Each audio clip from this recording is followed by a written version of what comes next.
Donc, je suis Stanislas Morbieux, j'ai 32 ans, je suis data scientist à Kernix depuis environ 5 ans. Kernix, c'est une agence de développement web qui, depuis environ une dizaine d'années, a créé une cellule qui réalise des projets en data science.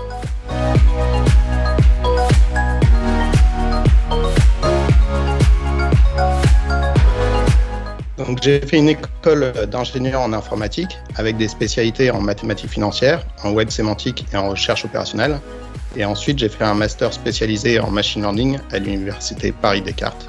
Et j'ai poursuivi mon parcours par une thèse CIFRE en machine learning à l'université de Paris.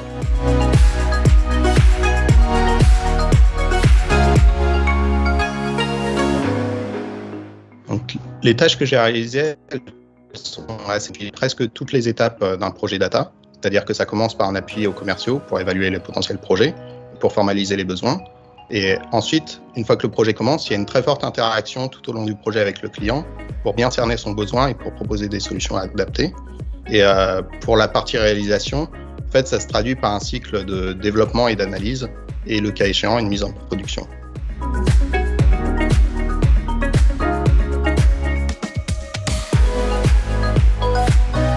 Donc, j'utilise principalement Python comme langage de programmation et parfois je suis amené à utiliser TypeScript s'il y a des composantes d'interaction graphique ou encore R pour des fonctionnalités plutôt de niche, notamment en statistique.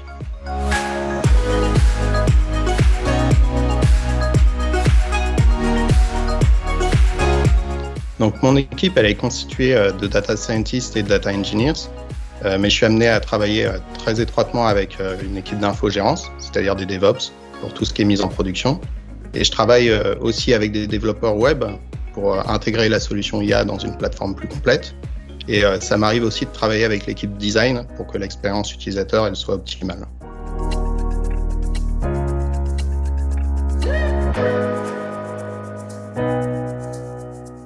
Alors, il y a beaucoup de choses qui bougent dans la data.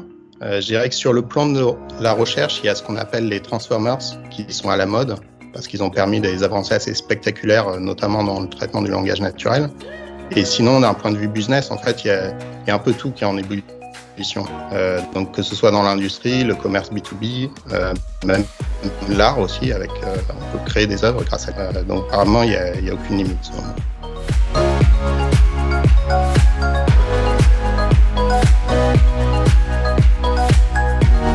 Alors pour moi, les intitulés des métiers data, ils ont atteint une certaine maturité. Donc il n'y a pas à proprement parler de futurs métiers de la data, mais il y a de plus en plus des profils hybrides qui sont demandés.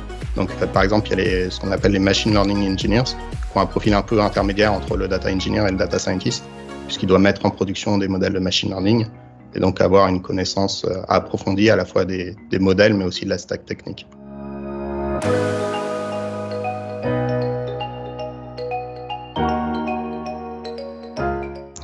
Donc le conseil le plus important, en tout cas à quelqu'un qui veut devenir data scientist, c'est de bien comprendre le fonctionnement des algorithmes et des modèles qu'on utilise, parce que d'une part ça permet c'est très facile de faire n'importe quoi si on n'a pas une compréhension suffisamment profonde, et aussi d'autre part on peut adapter très facilement certains modèles pour obtenir des résultats qui sont vraiment très performants.